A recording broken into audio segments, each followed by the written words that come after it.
Many TF2 players hate the sniper, and it is not hard to see why. He can kill you instantly, he can kill you from any distance, and he sits so far away you can't hurt him in any way. But as I've played TF2 more and more, this class has grown in my eyes, and after playing CSGO, which we are going to talk about as well, I find TF2 Sniper being a well-balanced class that can be reasonably countered. Hold on. After writing the script, I found a genuine issue with the sniper. So, before I defend this class, let's examine the one thing that is actually broken. Let's say you are an engineer, far away from your sentry, and you've been ambushed by a demo. On paper, a demo is much stronger in a straight fight, and one sticky and one pipe is enough to kill an engie. But if he misses too much, it gives me an opportunity to kill him. In TF2, every class has a chance to retaliate against any other class and punish for a mistake. Unless it's a sniper. You cannot punish a sniper for missing a shot from a distance. He is still there, behind his teammates, ready to give another shot, if not on you, then on your teammates. For any other class, making mistakes increases your chance of dying, but the most you can do against a sniper from the distance is to put him on fire, which will take him a few seconds to find a health pack. Never mind. That's why people say that the best counter to a sniper is your own sniper. It's the only class capable of punishing a backline sniper for the common mistakes, such as missing a shot, being out of position, or having slow reaction time. Sure, a sniper can be ambushed, but you need to pick a specific class and spend time getting to that sniper instead of fighting the enemy team on the front line. Not gonna lie, when I pick a sniper, it's specifically because I wanna click on heads and peace. But it is not fun to play against. Sniper is usually a low-risk, high-reward class unless the enemy snipers are involved. And sometimes you die because reasons. Alright, now let's defend the sniper and shoot on CSGO. Any TF2 class by design has significant strengths and significant weaknesses. Sniper is weak in direct combat and oblivious to what's around him. This drives him to stay behind his teammates in the areas which cannot be easily flanked. But those areas are very limited on a good map, which means you always know where to expect a sniper. Let's use the last on Upward as an example. You'll usually see a sniper here, here or here, and sometimes here. In a more aggressive spot he will not last for long.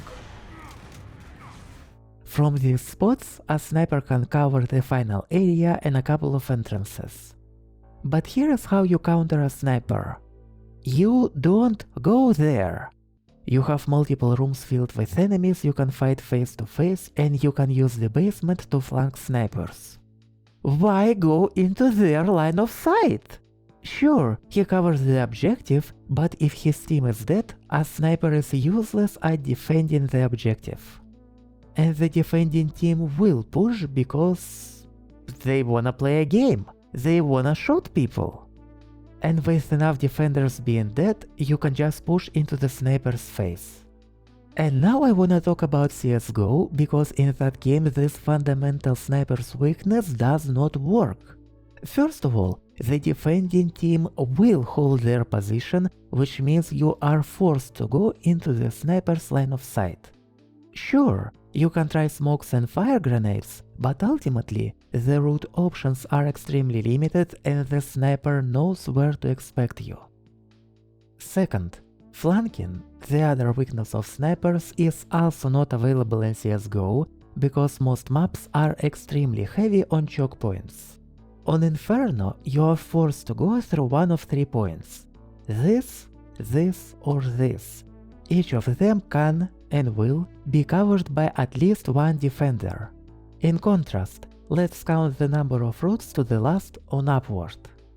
1, 2, 3, 4, 5, 6, 7, 8. And Spice Invisibility. And this is considered the most choky area on the entire map. There is no way to get behind the sniper's back in CSGO, because if you breach their defenses somewhere else, at that point you've already planted a bomb and it is the sniper who needs to push through the choke points. And it is not just Inferno, Dust 2, Office and Nuke have the exact same issues. And third, what is a sniper? It's a glass cannon that kills or gets killed in a short time and uses a hit scan weapon most effective over long distances. If we replace long distances with medium distances, which are plentiful in CSGO, we get a normal player with an assault rifle. Sure, the gunplay is somewhat different, but the experience of having to run into the beam of death is the same. But wait, why do I compare casual 12 and TF2 to ranked 5v5 in CSGO? Because it's the main game modes in their respective games. If we compare competitive in both, you don't often see a sniper in 6s in TF2 because there will always be a flanking scout. So, what's the outcome of this video? TF2 is good and CSGO is bad? Of course TF2 is... No! The outcome is that TF2 sniper is kinda easy to deal with, but there is a genuine issue that makes the sniper not fun to play against. But even on maps where you seemingly have to pass through the sniper's sightlines, you can just pick off the enemy somewhere else instead and take the objective once the enemies are dead. There is one map in CSGO that I actually liked. Mist. The amount of pathways and people not knowing how to cover them effectively actually made flanking and ambushing a viable strategy for once. And the amount of tight rooms made a shotgun a semi-viable weapon. Which is great! Isn't it boring when the entire meta consists of only 3 weapons and the rest is either unused or a budget cut option?